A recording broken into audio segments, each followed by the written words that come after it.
For 38 years, that house on Maple Street had been my whole world. It was nothing fancy, a two-story wood frame with peeling paint and a yard that grew dandelions faster than I could pull them. But it had history. I'd carried my late wife across that threshold on our wedding night. I'd built a swing in the backyard for my kids, Nathan and Emma, when they were small enough to think their dad was a superhero. And every spring, the place smelled like lilacs, because she'd planted those bushes out front the year our daughter was born. Now, at 66, I sat at the same kitchen table where I'd helped Nathan build science projects and taught Emma how to balance a checkbook, staring at the papers in front of me. It was a real estate agreement, one signature away from selling the only home I'd ever owned. For years, I'd told myself I'd stay here until the day I died, but things had changed. My wife had been gone for 7 years. The kids? They still came around, but mostly when they needed something. Nathan, 31, was unemployed again, claiming the economy was stacked against him. Emma, 27, was drowning in credit card debt she didn't like to talk about. And me? I was their lifeline. The problem was, I'd let myself become one. That morning, Nathan had called, his voice lazy and half asleep. "Dad, I'm short on rent again. Can you cover me until next week?" "Again?" I asked.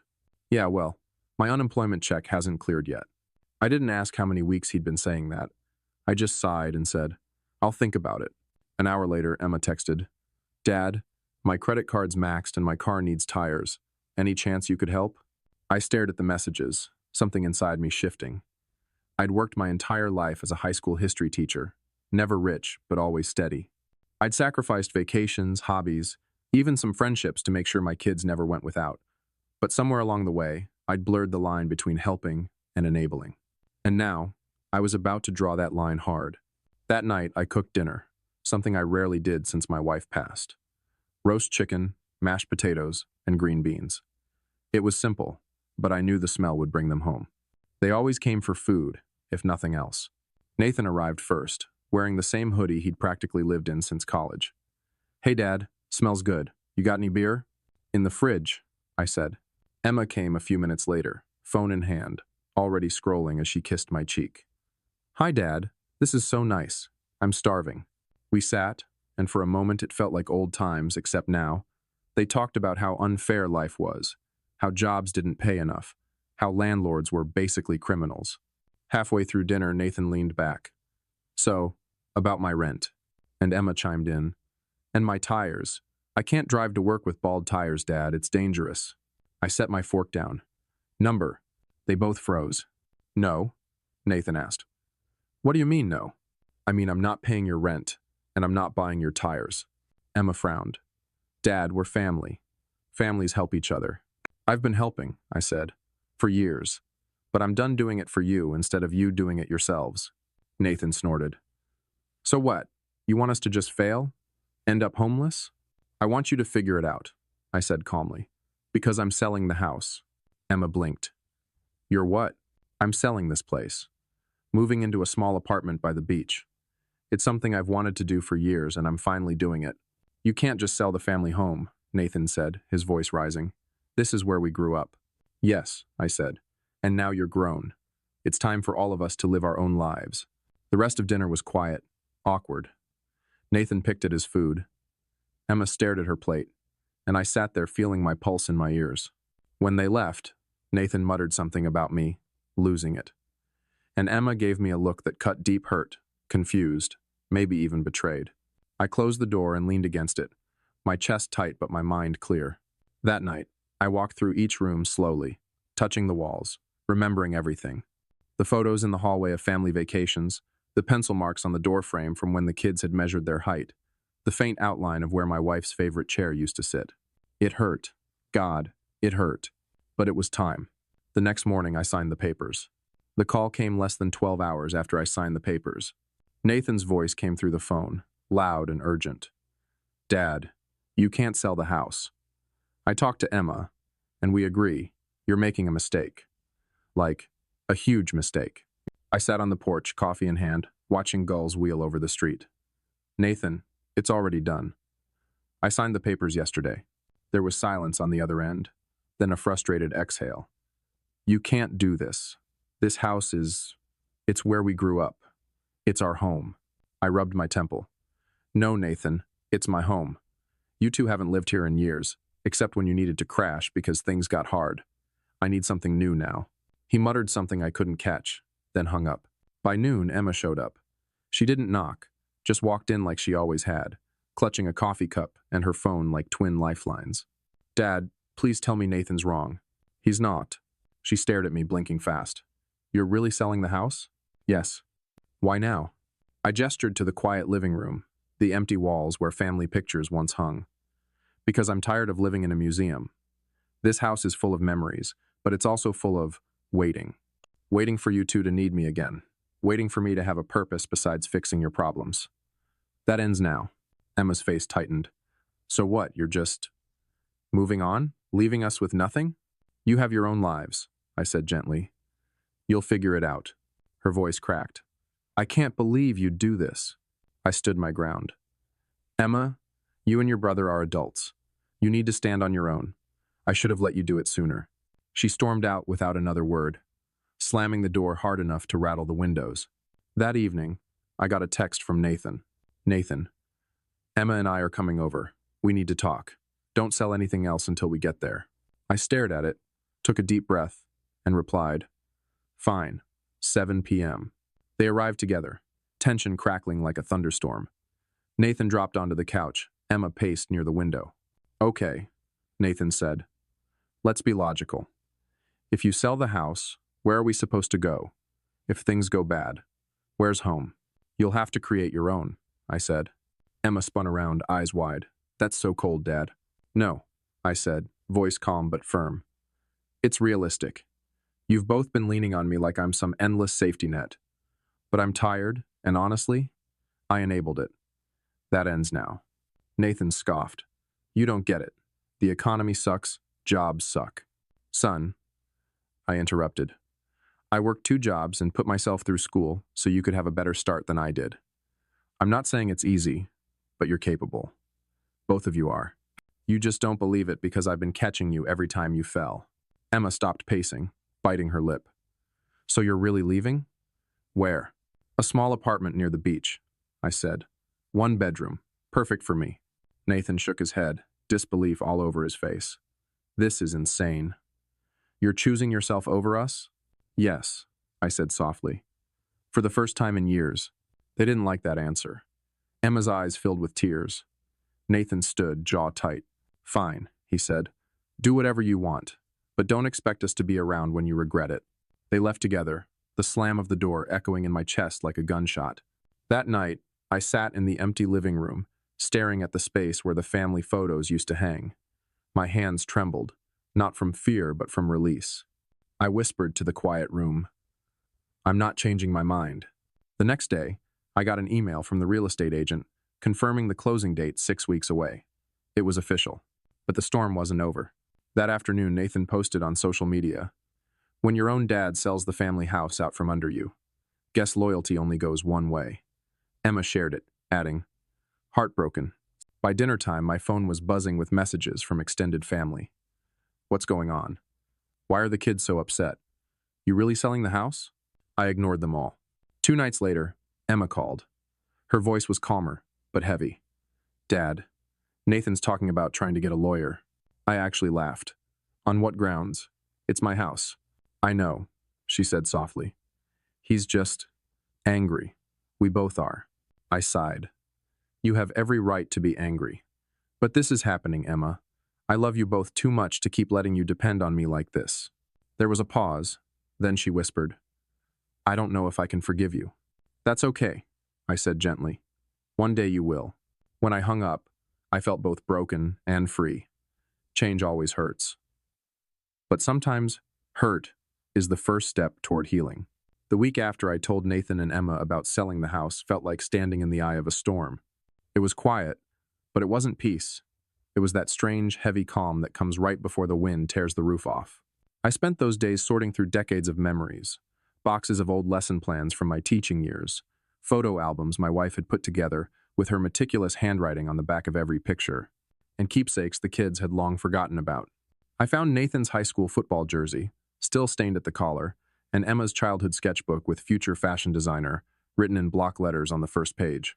My chest tightened, as I packed each item into its own box. I knew they weren't ready for this, but I also knew I couldn't keep waiting for them to be ready. If I did, I'd die in that house, surrounded by memories but never living in the present. The storm finally hit on Thursday night. It was raining, one of those long coastal rains that drummed on the windows like impatient fingers.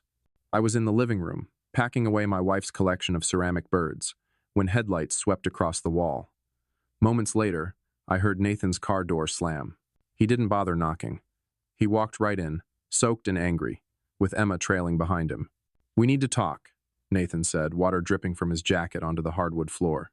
Emma's eyes were red, like she'd been crying. "Dad, please, just hear us out." I set the ceramic bird gently into the box and closed the lid. "I'm listening." Nathan stepped forward, his voice rising. "You can't do this. Selling this house, our house, without asking us? It's not right." I looked at him steadily.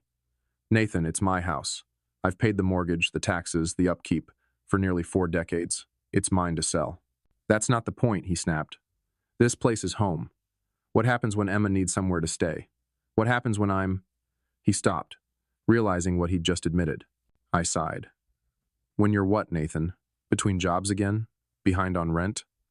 You can't keep planning your life around me bailing you out." Emma flinched, her voice barely above a whisper. "Dad, we're not trying to take advantage of you. We're scared. Everything's expensive, jobs are unstable. This house was the one stable thing." I felt my throat tighten but kept my tone steady. "You think I'm not scared? I'm 66 years old, Emma. Your mother's gone, and I've been living in a house too big for one man, waiting for something to change. And it never did because I kept stopping you two from changing. That stops now." Nathan ran a hand through his wet hair. "So what, you just sell the house and move to some apartment by the beach? Pretend we don't exist?" I shook my head. "I'm not abandoning you. I'm setting boundaries." Emma stepped closer, tears brimming. "Dad, we don't know how to do this without you." Her words hit me like a hammer. I wanted to hug her, to tell her I'd fix everything like I always had, but I stayed rooted to the floor. "You will know," I said softly. "You'll learn.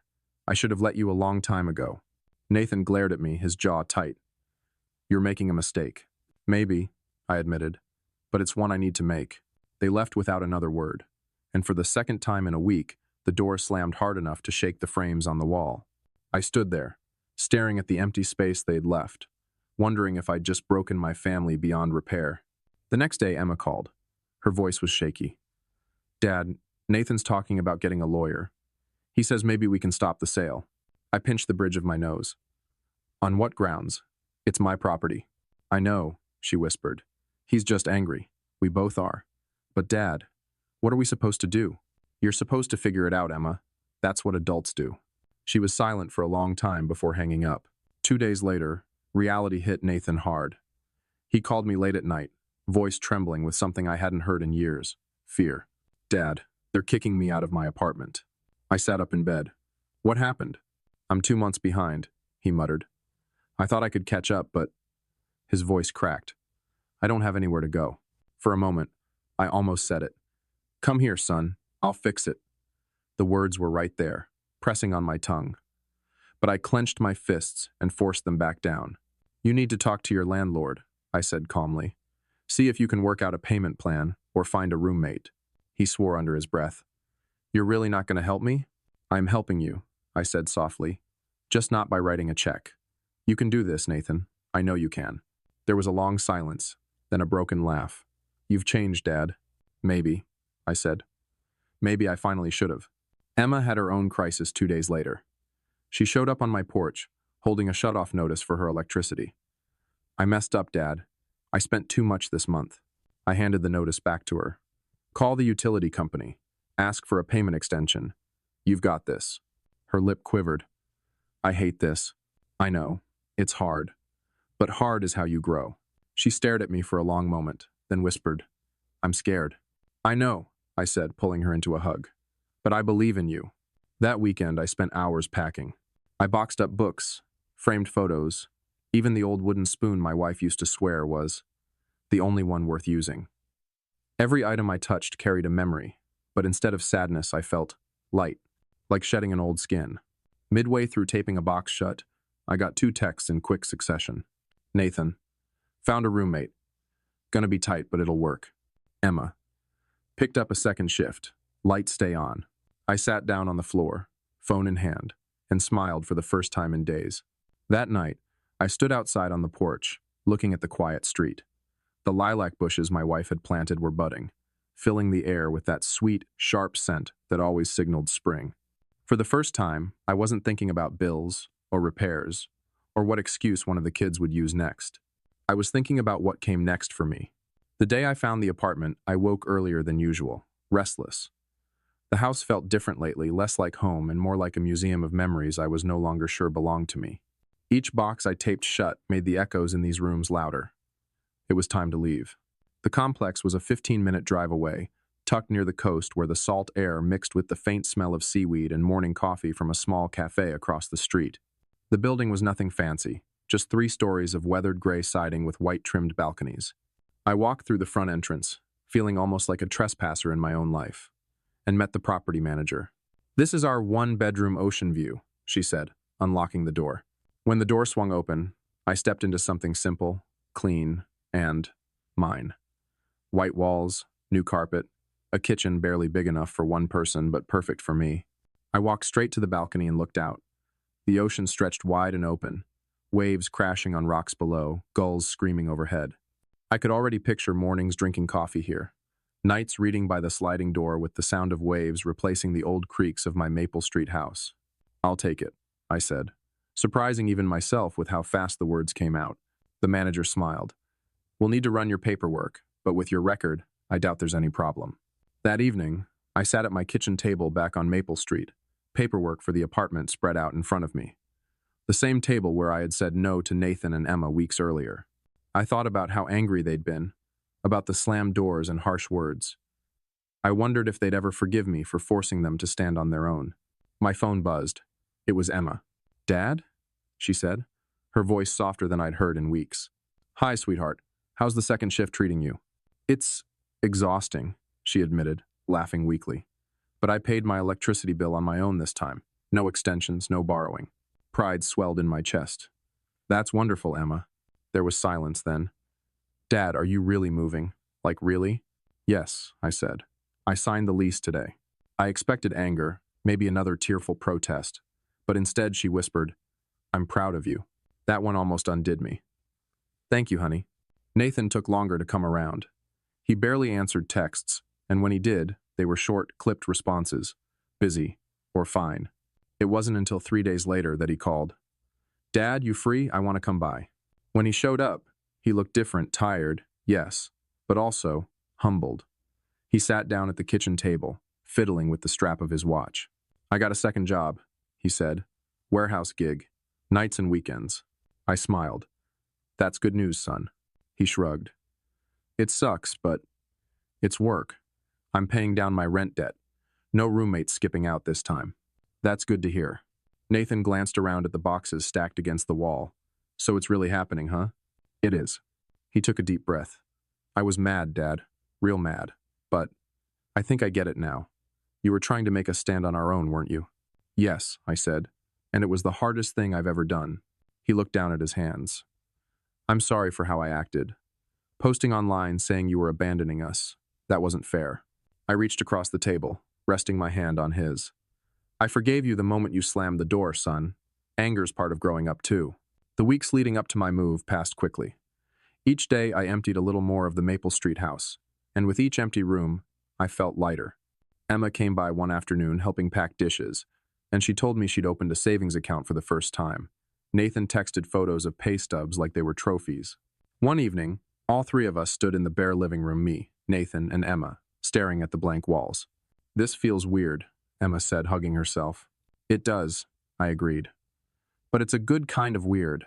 Nathan glanced around, then at me. "You're really happy about this move, huh?" I nodded. "It's not just about me being happy. It's about you 2 living your own lives. I can finally live mine knowing you're both standing on your own feet." For the first time, Nathan smiled, not a forced grin, but a genuine one. "Guess we're all growing up." Move-in day came on a bright Saturday. The apartment was smaller than the house, but it felt enormous because it was mine.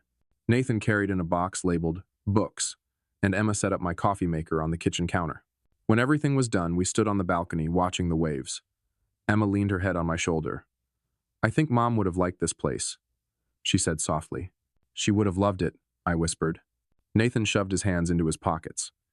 "You know, I thought this would feel like losing something, but it kind of feels like starting over." "It is," I said. "For all of us." That night, after they left, I sat alone on my balcony, drinking coffee and listening to the waves. For the first time in years, there were no texts asking for money, no calls about emergencies. Just me, the ocean, and the life I had put on hold, finally beginning again. I thought about the kids, how angry they'd been, how hard it had been to hold my ground. And then I thought about Emma's proud voice on the phone, Nathan's humble smile at the table, and I knew. It had been worth every slammed door, every harsh word. Sometimes love isn't about holding on. Sometimes it's about letting go. 3 weeks after I'd moved into my new apartment by the sea, life had taken on a rhythm I hadn't experienced in decades. Mornings were quiet, spent with a cup of coffee on the balcony, watching the tide roll in and out like the slow breathing of the earth itself. Afternoons were for long walks along the coastal trail or reading novels I'd never found time for while raising kids and grading papers. I thought often about Nathan and Emma, but in a different way now, not as constant responsibilities, but as people living their own lives. And I hoped they were learning to stand on their own feet.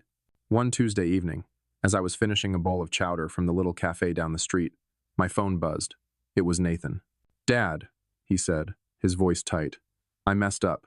My heart sank, old instincts kicking in like a reflex. "What happened?" "I got into a car accident." I stood from my chair so fast it nearly toppled.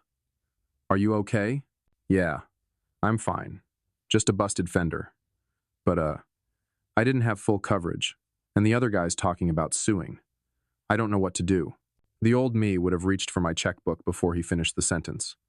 But now, I took a deep breath. "Have you called your insurance company?" "Not yet." I panicked and called you first."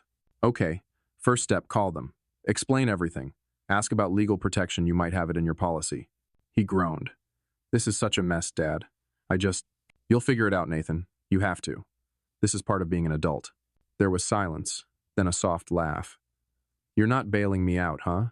"Nope. But I'm here if you need advice." 2 days later, Nathan called again. This time, sounding relieved.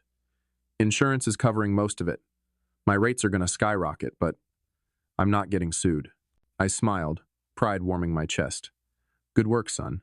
Feels good, actually. Handling it myself." "That's because it is good," I said. Emma's trial came the following week. She called late one evening, her voice cracking. "Dad, I lost my job." I gripped the phone tighter. "What happened?" "They're downsizing. I'm one of the newest hires, so..." She sniffled. "I don't know what to do. Rent's due in 2 weeks." I closed my eyes. "What's your plan?" There was a pause, then a shaky laugh. "You and your plans. I guess I'll apply for unemployment and start looking right away. That's a good start. And Emma, you can do this. You've already proved you can manage on your own." "Thanks, Dad. I hate feeling like I'm failing." "You're not failing. You're learning. That's different." 3 days later, she called again, her voice brighter. "I got an interview." "That's great news. And, I think I'm going to be okay, Dad, even if it takes a while. I've got some savings now, thanks to those extra shifts." I smiled, tears pricking my eyes. "See? I told you you'd figure it out." While they were facing their storms, I was finally living. I spent mornings at the pier watching fishermen cast lines into the fog, afternoons exploring art galleries, and evenings writing in an old journal I dug out of a box. Sometimes I'd catch myself humming, a habit I hadn't had since my wife passed. One weekend, I drove to a state park I'd never visited and hiked a cliffside trail overlooking miles of coastline. Standing there, wind whipping through my hair, I realized something. I wasn't lonely. For the first time in years, I felt whole not because I'd left my kids behind, but because I'd stopped holding them back. 2 weeks later, Nathan and Emma visited my apartment together for the first time. Nathan carried a bag of groceries. Emma had flowers. "Nice place, Dad," Nathan said, looking around. "Kinda cozy." "Cozy's the goal," I said with a grin. Emma set the flowers on the counter. "I wanted to say thanks for, making us figure things out. I hated it at first, but I think it made me stronger." Nathan nodded. "Same here. I handled that car mess myself, and it actually felt good. Scary, but good. I felt my throat tighten. That means the world to me, kids. I'm proud of you both. Emma smiled. We're proud of you too, Dad, for starting over. We ate dinner together, laughter replacing the anger and tension that had once filled every conversation. After they left, I stepped onto the balcony, looking at the ocean under the moonlight. The waves crashed steadily, like the heartbeat of the earth. I realized something important. Our family hadn't fallen apart when I stopped saving them. It had gotten stronger. And for the first time in years, I whispered not to the past, but to the future. We're going to be just fine. The first real storm of the season rolled in the day everything came full circle. The sky outside my coastal apartment was dark and heavy, waves crashing against the rocks, as if the ocean itself was in a hurry to be somewhere else. I was sitting at my kitchen table, sipping coffee and listening to the wind howl, when the phone rang. It was Emma. Dad, can we come over tonight? She asked, her voice tight. Of course, I said immediately. Is everything okay? There was a pause before she whispered, We just need to see you. They arrived just after sunset, both soaked from the rain. Nathan carried a grocery bag. Emma held a small bakery box. They looked different not just physically, but in how they carried themselves. Nathan's shoulders, once slumped with frustration and entitlement, were squared now, steady. Emma's eyes, which had so often been tired and anxious, held something I hadn't seen in years, confidence. We brought dinner, Nathan said, setting the bag on the counter. And dessert, Emma added, holding up the box with a grin. Sounds perfect, I said, smiling as I grabbed plates from the cupboard. Over spaghetti and garlic bread, they told me everything that had happened since my move. Nathan's car accident had been a turning point. He'd learned to budget, stopped bouncing from one short-lived gig to another, and finally committed to steady work. It's not glamorous, he admitted, but I'm paying bills on time now. No late fees, no eviction threats. He smiled sheepishly. I even started an emergency fund. Emma laughed. You should see him. He's like a budgeting machine. Meanwhile, I landed a new job last week. Marketing assistant. Pays better. And it's actually something I enjoy. I leaned back, pride swelling in my chest. I'm so proud of you both. Emma's eyes softened. Dad, I know we gave you hell about selling the house. We were angry, scared. But you were right. We needed this. Nathan nodded. Yeah, you forced us to grow up, and I hated it at first, but thanks for doing it anyway. After dinner, we sat in the living room, the storm outside fading into the background. Emma handed me the bakery box. Inside was a small cake with clumsy but heartfelt lettering, To New Beginnings. You didn't have to, I started. We wanted to, she interrupted, smiling. This is a celebration, Dad. For you, for all of us. Nathan cleared his throat. There's more, actually. We talked, and we decided we're starting fresh, too. We found a small place together, cheaper, easier to manage. No more separate rents, no more emergency calls to you. I stared at them, speechless. You're moving in together? Emma grinned. Yup, roommates. We figure we're stronger as a team, and it'll give us some breathing room financially. Nathan shrugged, smiling in a way I hadn't seen since he was a kid. We're gonna be okay, Dad. For real this time. Something in me loosened, like a weight I'd carried for years had finally slid off my shoulders. For so long I'd been terrified that if I stopped saving them, they'd sink. But here they were standing, strong and proud, not because of me, but because of themselves. We ate cake and laughed about old memories, the time Nathan got his head stuck in the porch railing, Emma's middle school fashion show, made entirely of duct tape and bedsheets, the Christmas the tree fell over during dinner. For the first time in years, it wasn't me holding them up. We were standing together, as equals, as a family. When they left that night, Nathan hugged me tight. Love you, Dad. Thanks for everything. Emma kissed my cheek. We'll see you next weekend, okay? We want to take you to this little seafood place near our new apartment. Wouldn't miss it, I said, my voice thick. After they drove off, I stepped onto my balcony. The storm had passed, leaving the air crisp and fresh, the ocean shimmering under a pale moon. For a long time, I just stood there, breathing it all in. My wife would have loved this moment our kids grown, finding their own way. Our family healed in a way I never thought possible. I closed my eyes and whispered, We did it. The waves rolled on, steady and sure, and for the first time in decades, I wasn't worried about what tomorrow might bring. I knew we'd be okay not because I'd catch them if they fell, but because now they knew how to stand.